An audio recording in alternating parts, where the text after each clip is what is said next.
Two people work the same job in the same building for the same money, $70,000 a year. On the first of the month, that same number lands in both their accounts within about an hour of each other. One of them is named Maya. She glances at her phone, nods once, and goes back to her coffee. The money's already where it's going. She handled that last week. The other one is Marcus. He checks his phone too, and something in his chest pulls tight. The money's here, sure, but so is the rent, and the truck payment, and that thing his card got declined for on Saturday with a guy waiting behind him in line. By Friday, most of it will be gone, and if you asked him where, he honestly couldn't tell you. Same paycheck, same ordinary Tuesday, two completely different feelings about being alive. So here's what I want you to sit with for the next few minutes. The distance between Maya and Marcus has almost nothing to do with money. Neither of them gets a raise in this story. Nobody finds a side hustle. Nobody wins anything. The number stays 70,000 the entire way through.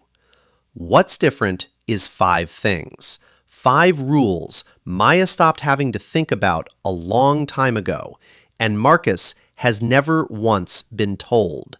Not one of them earns an extra dollar. Every one of them changes what a dollar feels like in your hand.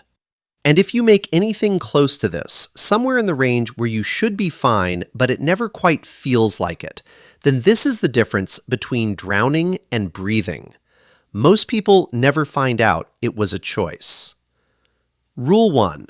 Maya decides where her money goes before it ever arrives. That sounds almost too small to matter. It's the hinge the whole thing turns on. When Marcus gets paid, the money lands in his checking account and just sits there, waiting to be taken. Rent pulls out on the 3rd, the truck on the 7th. Little subscriptions he forgot he signed up for, scattered through the month like loose change going the wrong way. He isn't spending on purpose. He's reacting. The money's making the calls, and he's standing off to the side, watching it leave. Maya runs the whole thing in reverse.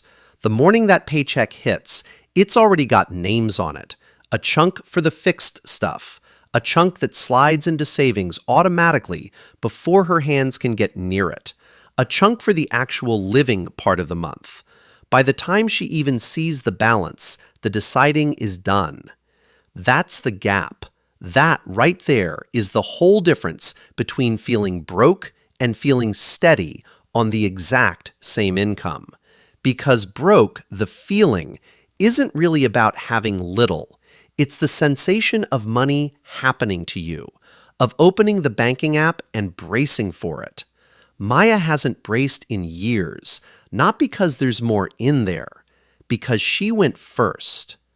The first month she did this, she found almost $300 that used to just evaporate every cycle and leave no trace. Same income. She'd been quietly setting it on fire without ever seeing the match. Rich, it turns out, is mostly just this, being the one who said where the money went before it could go deciding for you. Rule 2 is the one almost nobody says out loud, and it's the one that secretly decides everything else. Maya keeps her fixed costs under half of what she actually takes home. Let me lay that out with real numbers, because the shape of it matters. Take home on 70 grand, once taxes and a little retirement come out, sits around $4,500 a month. Same for both of them, give or take. Now look at what Marcus's life costs before he does one fun thing or buys a single bag of groceries. Rent, $1,850. The truck, $620 by the time you fold in insurance. Phone, streaming, a gym he hasn't seen since February, $240. Minimum payments on a couple of cards, $300. That's a little past $3,000 gone before he's lived a single day of the month. 2 out of every $3 he earns already spoken for.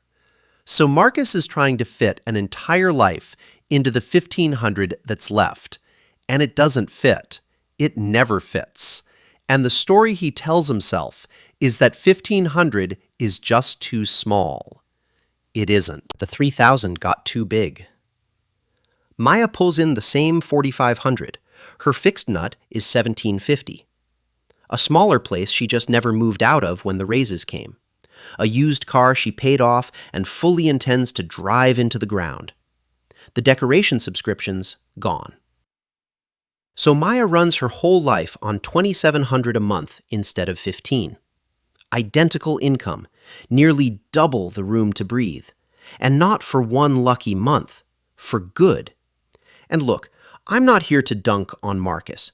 Every single one of those costs made sense the day he took it on. The bigger apartment came with a real decent reason. The truck was supposed to be the smart buy. Nobody ever sat him down, added the whole list up in one column, and showed him the shape it made. That's the actual trap. It's never one big dumb mistake. It's 12 small sensible ones that no one ever totals for you. Nobody's income is really too small to live on.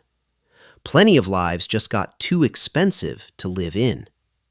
That low nut is the reason Maya's got roughly $900 a month she can aim wherever she wants. And Marcus is aiming exactly nothing. Rule 3. Maya keeps a few $1,000s she more or less pretends doesn't exist. Not invested, not earmarked for a goal, just cash, sitting still, apparently doing nothing at all. You'd think that'd be the most boring rule on the list.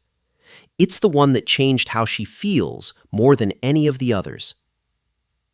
Here's the thing nobody really explains about money and fear.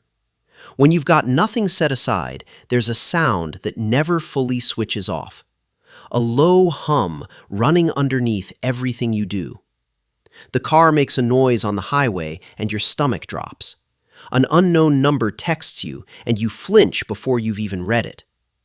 You are never more than one normal bad day away from a genuine crisis, and somewhere down low, your body knows it every single second.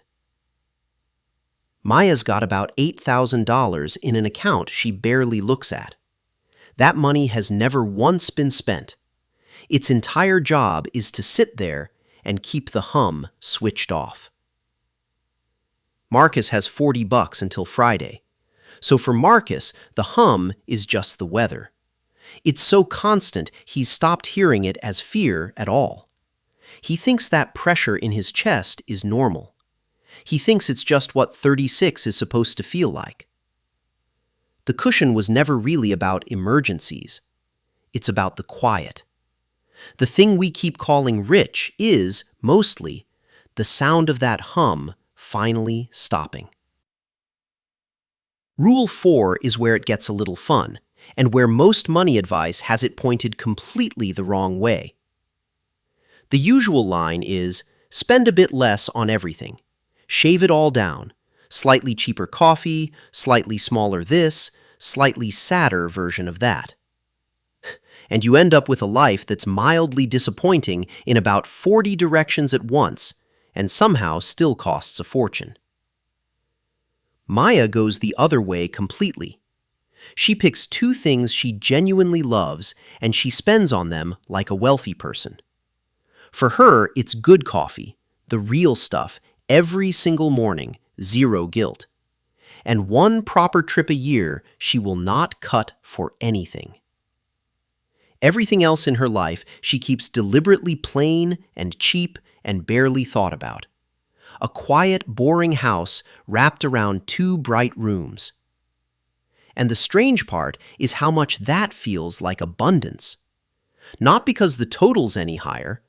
Marcus actually spends more than she does on little treats, scattered in tiny bursts he barely even registers, let alone enjoys. Spread that thin, money just feels like a slow leak. Pointed hard at 2 things you truly love, the very same dollars feel like wealth. Spread across everything, money feels like leaking. Aimed at the 2 things you'd never give up, those same dollars feel like plenty. Which brings us to Rule 5, and this is the one that takes the feeling and turns it into something you can actually count. Everything we've covered hands Maya a gap. $900 a month she points on purpose that Marcus simply doesn't have. And for a long stretch, that gap is invisible. It doesn't show up on anybody. You can't post it. From outside, Maya just looks like she's doing okay, and Marcus, with the newer truck and the bigger place, looks like he's doing better than okay. That's the part your phone gets wrong on purpose. You open it and you're handed a scoreboard you were never going to win. Somebody's kitchen, somebody's car, somebody's apparently effortless afternoon. And every one of those little pictures quietly tells you that you, on your perfectly real 70 grand, are somehow falling behind. But that scoreboard is measuring the wrong number. It's measuring what people spend, and what people spend is mostly just what people owe. Maya plays a different game entirely. Her scoreboard is the gap, and the gap compounds. That $900 a month, dropped into the boring middle of the market and then left completely alone, grows into something close to $315,000 across 15 years. Same job, same $70,000, no raise, not once, anywhere in this whole story. And somewhere inside those 15 years, the feeling quietly stops being a feeling. The breathing room she built out of 5 rules slowly turns into a number you could actually put your finger on. She felt rich a long time before she was, and feeling it first is the exact thing that let her get there at all. The feed picks a scoreboard built so you lose. Pick your own, and the feeling you manufacture today quietly becomes the balance you bank later. So go back to that first of the month.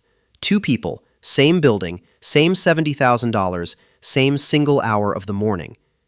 And you can see it now. The difference between them was never the money.